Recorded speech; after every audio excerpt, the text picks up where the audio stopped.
Jadi keluarga Kendir nan pokok ini tidak peduli dengan kemarahan rakyat.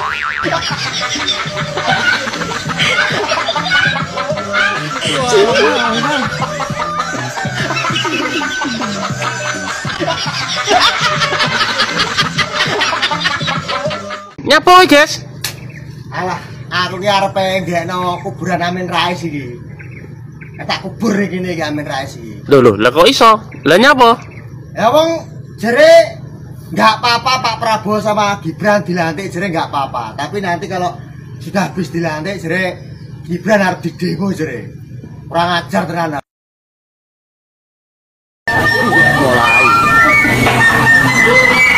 Mulai muncul. Aku khawatir wali ya. Seruling sakit sembunyi.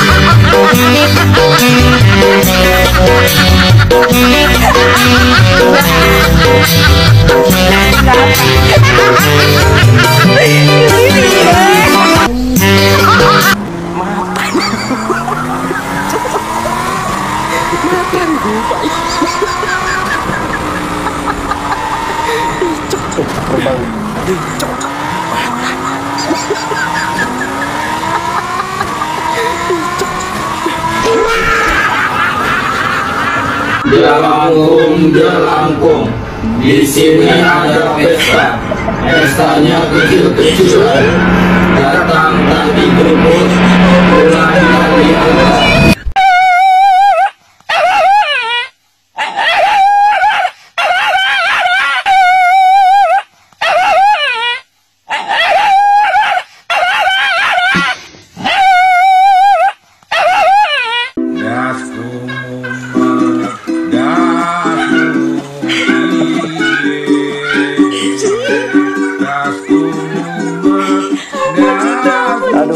Benar-benar netizen nasib gelandangan politik menerima sumbangan das umumet nasib yang sabar ya Pak Amin Rais.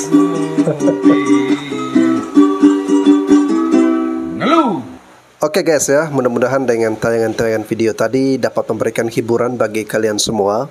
Tapi di sisi lain guys ya, saya merasa kasihan juga ya melihat Pak Amin Rais dipermainkan dengan video-video seperti ini. Ya, terus terang video-video ini merupakan kompilasi yang saya temukan di TikTok guys. Ya, jadi netizen membuatkan video seperti ini sebagai bahan ejekan atau bahan hinaan kepada Pak Amin Rais yang selama ini sebagaimana kita ketahui Pak Amin Rais seringkali menghina, merendahkan, bahkan ngata-ngatain Pak Jokowi dengan kata-kata yang tidak pantas ya. Bahkan Pak Jokowi disebut sebagai psikopat, Pak Jokowi monster jahat, memiliki racun, memiliki bisa. Bukan hanya Pak Jokowi tetapi keluarga Pak Jokowi, anak Pak Jokowi juga ditolol-tololkan oleh Pak Amin Rais ya. Dan semakin tua beliau ini bukannya semakin bijak tetapi semakin frontal dan terkesan provokatif ya. Sehingga netizen pun iseng nih ya untuk membalas perbuatan-perbuatan dari Amin Rais, namun dengan membuatkan video-video hiburan dan lucu-lucuan seperti ini ya. Ini sebagai bukti dan tanda bahwa untuk omongan Pak Amin Rais ya, anggap saja itu sebagai bahan bercandaan atau bahan hiburan bagi rakyat Indonesia ya, mayoritas masyarakat Indonesia yang masih mencintai sosok dari Presiden Joko Widodo ya. Oke guys, kita akan dengarkan komentar dari netizen berikut ini. Jadi saudara, Jokowi itu melakukan 5 macam kejahatan ya. Jadi pertama itu kejahatan politik. Dia telah menjurbalikkan konstitusi dan demokrasi secara semena-mena. Kedua, dia melakukan kejahatan sosial, yaitu dia menghina rakyat dan memuliakan kapital. Dia menginjak-injak rakyat dan dia menyembah kepada para pemilik modal. Ketiga, dia melakukan kejahatan ideologi, yaitu Pancasila tadi khianati. Ketuhanan yang Maha Esa menjadi keuangan yang Maha Kuasa. Kemudian kemanusiaan yang adil dan beradab menjadi kemanusiaan yang zalim dan biadab. Ketiga, persatuan Indonesia menjadi perpecahan bangsa.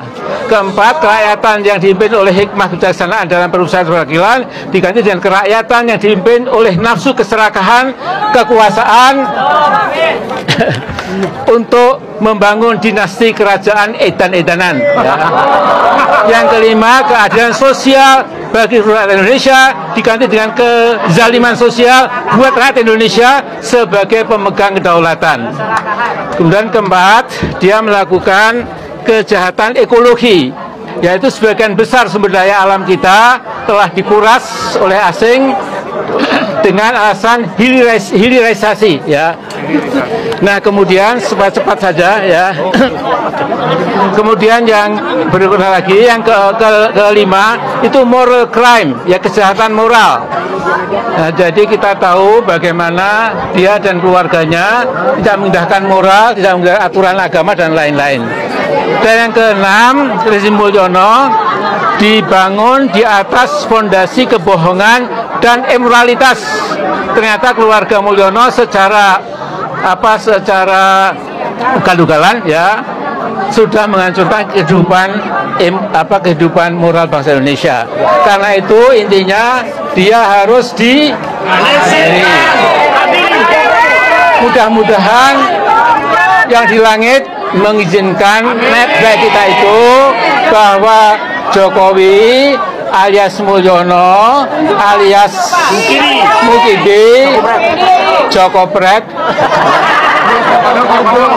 akan berakhir hidupnya di penjara, insya Allah. Allahu Akbar. Merdeka. Biarkanlah mereka bahagia. Ya, mungkin itu kata-kata yang tepat nih untuk Opa Amin Rais and the gang ya. Mereka menginginkan agar Pak Jokowi ini harus diadili. Setelah nanti sudah tidak lagi menjabat, harus mendekam di balik jeruji besi ya, alias di penjara. Namun apapun yang mereka rencanakan, apapun yang mereka katakan ya, yang tadi mereka mengatakan bahwa semoga niat baik ini diizinkan oleh Yang Maha Kuasa atau yang di atas langit ya. Menurut saya niat kalian itu bukan niat baik, tetapi niat kalian itu adalah niat jahat ya, niat busuk. Niat jahat dan niat busuk itu tidak akan direstui oleh Yang Maha Kuasa ya. Tuhan tidak akan mengizinkan tindakan-tindakan, pemikiran-pemikiran kotor kalian untuk mau mencoba membinasakan atau mau menghancurkan Pak Jokowi ya. Akan ada banyak masyarakat Indonesia yang bersiap pasang badan demi membela Pak Jokowi ya. Dan kalian juga harus paham bahwa Pak Jokowi ini ada anaknya. Anaknya adalah Mas Gibran, posisi sebagai wakil presiden, orang nomor 2 di negeri kita. Dan Pak Prabowo tentunya ya, itu merupakan bestie sejati, sahabat sejati dari Pak Jokowi. Jadi bagaimana mungkin kalian menginginkan agar Pak Jokowi ini harus diadili, harus diseret ke penjara ya. Itu sama saja kalian melawan kekuasaan dari Prabowo Gibran ini ya. Lagi pula apa sih kesalahan yang dibuat oleh Pak Jokowi? Lagi pula apa sih kejahatan yang dilakukan oleh Pak Jokowi? Bukankah selama ini beliau membangun infrastruktur, ya membangun jalan tol, jembatan, bendungan, dan semuanya dia berikan untuk pembangunan bagi negeri kita, ya, bagi bangsa dan negara kita.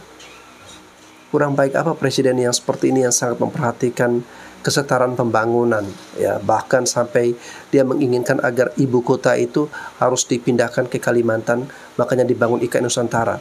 Artinya dia tidak ingin segala proses pembangunan hanya terpusat di Pulau Jawa saja, tapi dia ingin keluar daripada Pulau Jawa, ya. Presiden mana? Padahal dia sendiri berasal dari Jawa, ya. Artinya dia sangat peduli dengan masa depan bangsa dan negara kita. Ini bukan presiden egois, tapi presiden yang benar-benar merakyat dan memikirkan, memperhatikan masa depan bangsa dan negara kita. Bila ternyata Gibran memang sakit jiwa, maka dia otomatis Jan matane Amin Rais jan dancuk tenan. Lah kok iso jere Gibran sakit jiwa jarene. Jan yo piye matane. Tuwe omongane kaya ngono ki kok yo aman-aman ae lho. Kok ya cekel polisi ini lho. Omongane kaya ngono ki lho. Tapi aku lek dadi Gibran tenan. Tak goleki tak jambak rambutnya ngene. Tak dengkul iki lho. Tak dengkul ngene. Rambut tak jambak kena Amin Rais kuwi. Ra peduli tuwek aku, tenan. Nek aku dadi Gibran lho. Lah buktine cangkeme Amin Rais ngomong ngalor ngidul ya ora nek sing nangkap wae. Piye ngono kuwi? Lek aku dadi Gibran tak cekel rambutnya ngene, tak dengkul ngene raine. Amin Rais. saya sampaikan jangan-jangan Pak Jokowi ini kejangkitan atau menderita penyakit psikopati. Kok cek panggah wong iki jan gedhi ngaku. Dong pora kowe iki. Wis towet kongkon insap kok panggah angel panggah nroco saya cangkeme jan. Mbok wis lho Mbah. Sumben meneh wis wayahe nyalon wis nyalono ora apa-apa. Geding aku jan karo sampean ki. Loloi terong gelem tak loloi terong. Tak gowak iki terong. Ra payu jan koyo sampean ra payu tuwek. Elek bengkong pisan. Dong ora iki. Geding aku janan. Mbak Amin sehat? Sakit jiwa.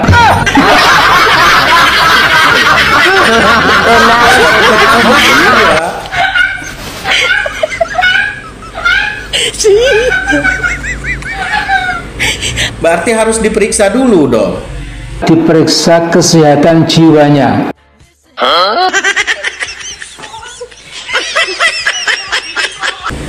Ada gak nih dokter yang mengusulkan Mbak untuk meriksa kejiwaan? Anda? Siapa itu dokternya? Dokter Tifa. Dokter Tifa. Terus apa kata dokter Tifa? Sesuai usulan dokter Tifa, harus segera diperiksa kesehatan jiwanya. Oh iya. Berarti Mbak harus diperiksa dulu dong kejiwaannya. Insya Allah. Ya udah, semoga berjalan lancar ya Mbak, periksa kejiwaannya. Oke. Nah, sekarang saya mau nanya nih sama Mbak. Apa? Atas dasar demokrasi seperti yang Mbak dengung-dengungkan itu, kita berandai-andai nih, jika seandainya ada sekelompok orang yang ingin mengadili Mbak atas dasar ujaran kebencian yang selama ini Mbak lakukan terhadap sesama warga negara, itu kira-kira bisa nggak? Tidak bisa diadili. Loh, kok nggak bisa? Dasarnya apa? Karena apa? Karena wong edan. Oh, karena wong edan.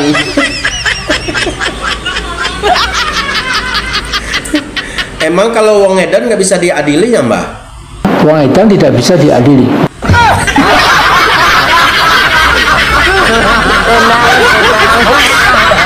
Ya udah Mbak, periksa dulu kesehatan kejiwaannya ya. Insya Allah. Masih ingat dengan manusia yang satu ini? Kalau aku sampai mati nggak akan lupa.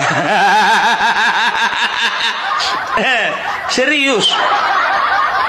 Sampai di alam kubur pun juga aku masih ingat kurasa itu. Karena apa?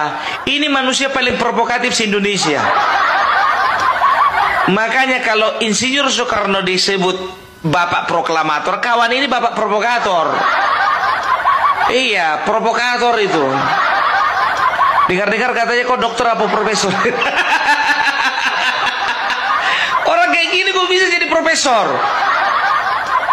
Alah. Coba dengarkan dulu apa namanya statementnya ini.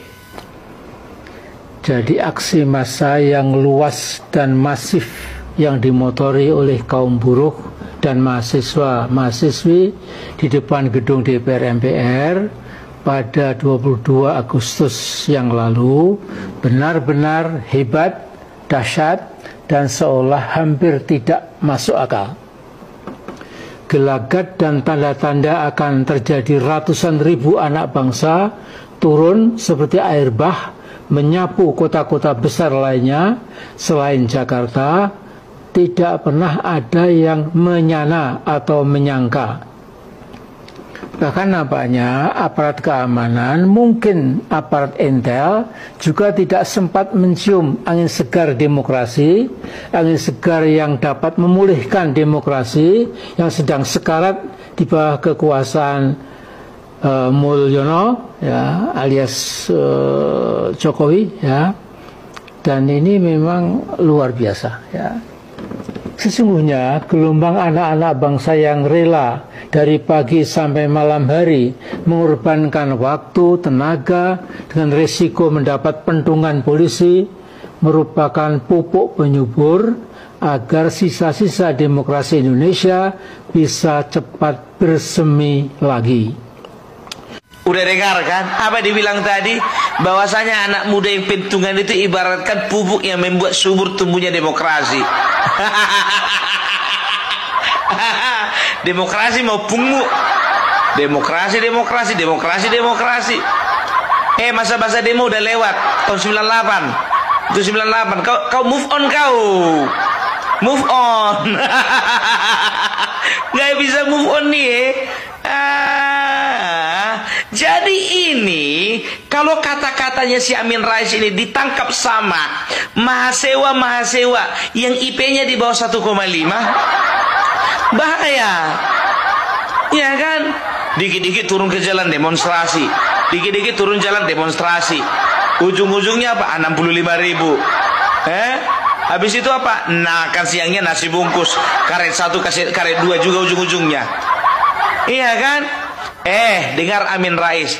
Kalau memang betul pergerakan kemarin itu, demo kemarin itu, ya betul-betul menciptakan sebuah demonstrasi yang lahir dari buah pikiran yang memikirkan bagaimana kehidupan rakyat, susahnya masyarakat, itu baru demonstrasi. Ini kan enggak. Yang dibela apa? RUU Pilkada. Demonstrasi itu turunkan harga sembako, demonstrasi itu turunkan harga BBM, demonstrasi itu ya tolong dulu pikirkan masyarakat, turunkan harga beras apa segala macam. Itu baru demonstrasi, bukan masalah RUU Pilkada. Udah kayak gitu ada yang dompleng lagi, ada yang nompang di bangku boncengan lagi. Anies. Kampungan. Setelah itu apa? Setelah itu DPR yang kalian yang didemo, tapi yang dihujat Jokowi. Sama kayak manusia yang ini. Ya apa-apa salah Jokowi. Apa-apa salah keluarga dinasti. Apa-apa salah keluarga Jokowi. Entah apa sakit hatinya sama si Kaisang. Dikit-dikit Kaisang bocah ingusan. Dikit-dikit Kaisang bocah ingusan. Kenapa? Kemarin kau beli pisang, marah dia karena nggak mau pisangnya dikasih samamu gitu. Kau kalau iri, ya, kalau iri kau sama anak-anak Jokowi mendapatkan privilege, coba dong jadi presiden. Ini orang bilang Jokowi Raja Jawa, datang kau Jokowi Raja Jawa gadungan. Raja Jawa gadungan, lah kau raja apa? Masih mending gadungan masih ada seragamnya. Kau Kepingin dipanggil Raja Jawa. 5 hari menjelang purna tugas Pak Jokowi dan pelantikan Pak Prabowo. Kalian ada yang ingat nggak dengan satu momen ini? Kita semua tahu ya, dulu Pak Prabowo dan Pak Jokowi ini bersaing dan bertanding. 2 kali loh Pak Prabowo dikalahkan oleh Pak Jokowi. Tapi akhirnya mereka berdua berpelukan, bersanding, bersatu untuk NKRI. Mengenyampingkan ego mereka, mengenyampingkan gengsinya untuk persatuan dan kesatuan bangsa ini. Dan ini nggak bisa kalian temukan di negara manapun. Dan harusnya ini bisa menjadi contoh untuk semua anak bangsa. Mereka berdua bekerja sama, bersatu, bekerja keras untuk membangun bangsa dan negara ini, untuk bisa mewujudkan menjadi bangsa yang maju. Dan sebentar lagi tongkat kepemimpinan akan diberikan Pak Jokowi kepada Pak Prabowo. Paten Pak Jokowi melesat Pak Prabowo untuk Indonesia Emas 2045. Merdeka! Tanggal 20 Oktober setelah pelantikan ada wacana atau isu akan terjadi demo besar-besaran yang dilakukan oleh kelompok itu aja. Kelompok yang selalu berisik. Ya. Jadi gini, yang namanya demonstrasi bisa sukses, ya. Faktor yang paling mendukung adalah supporting, ya, logistik. Apa itu? Uang. Kita ingat waktu saat Ahok ya sampai masuk penjara, kasus Al-Maidah, itu demo berjilid-jilid. Itu ada support di belakangnya dan kemudian hari diketahui dari CIA ikut bermain, ya, dan duit tidak terbatas. Nah, yang sekarang, lagi-lagi kelompok kecil berisik ini mau melakukan demonstrasi dengan isu mengadili Pak Jokowi. Ya kita lihat aja, itu bisa kita track kok. Siapa yang nanti yang membiayai? Kita lihat, kalau demonstrasinya sistematis, masif, ya, terstruktur, kita bisa lihat. Pasti ada orang di belakangnya yang membiayai itu. Gitu ya. Lagi pula kita sama-sama tahu lah siapa Faisal Assegaf. Di dunia gerakan juga siapa dia gitu loh. Semua berisiknya aja. Dan bahkan isunya ya, Faisal Assegaf ini dibina oleh intelijen gitu loh. Jadi teman-teman tetap jaga ya stabilitas situasi, jangan terpancing, biarin orang-orang itu aja, orang-orang yang berisik itu, yang kecil berisik. Dan ketika itu dia lakukan, dia masuk jebakan. Pak Jokowi, Pak Prabowo mau melihat siapa sih ini sebenarnya. Begitu mereka lakukan, akan terperangkap aliran dananya dari mana, ya. Oke? Jadi tolong kelompok-kelompok Faisal Assegaf, kok mau-mau aja Refli Harun, Said Didu, ya Allah, Partai Negoro yang memang gak ada masanya. Udahlah, kalian tuh move on, cari duit yang halal. Oke guys ya, menjelang akhir masa jabatan dari presiden kita tercinta Pak Jokowi, ya, mulai ramai lagi, mulai berisik lagi kelompok-kelompok kecil, ya, yang menginginkan agar misi mereka berhasil. Misi mereka itu adalah Pak Jokowi diadili, ya. Bahkan kini misi tersebut ingin mereka kembangkan lagi karena nggak puas.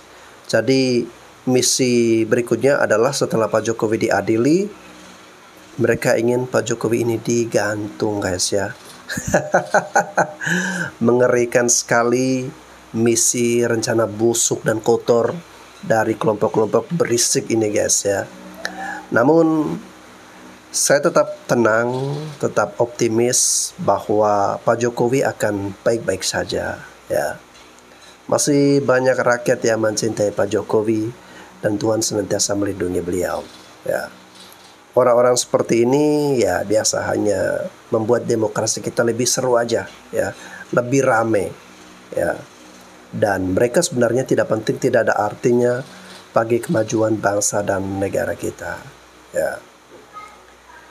Yang terpenting Pak Jokowi sudah purna tugas, digantikan oleh Pak Prabowo dan Mas Gibran, dan kita tinggal mendukung pemerintah yang baru dengan harapan bahwa pemerintah yang baru kedepannya bisa bekerja lebih maksimal lagi dengan semua fondasi, semua yang sudah dikerjakan ditanamkan oleh pemerintahan Pak Jokowi kurang lebih selama 10 tahun. Nah, itu dapat dilanjutkan, diteruskan ya oleh Presiden Prabowo Gibran ya. Oke guys, saya kira itu saja. Semoga video-video dari Opa Amin Rais tadi, Mbak Amin Rais, Opa Songkuni ini dapat menghibur hati, dapat menyenangkan, memanjakan mata dari para pemirsa, penonton channel YouTube Basten Sebo. Oke guys, terakhir dari saya ingin mengucapkan terima kasih kepada kalian semua, kepada teman-teman, saudara-saudaraku, abang-abangku di sini semua yang menyaksikan, yang dengan setia terus mengikuti channel ini.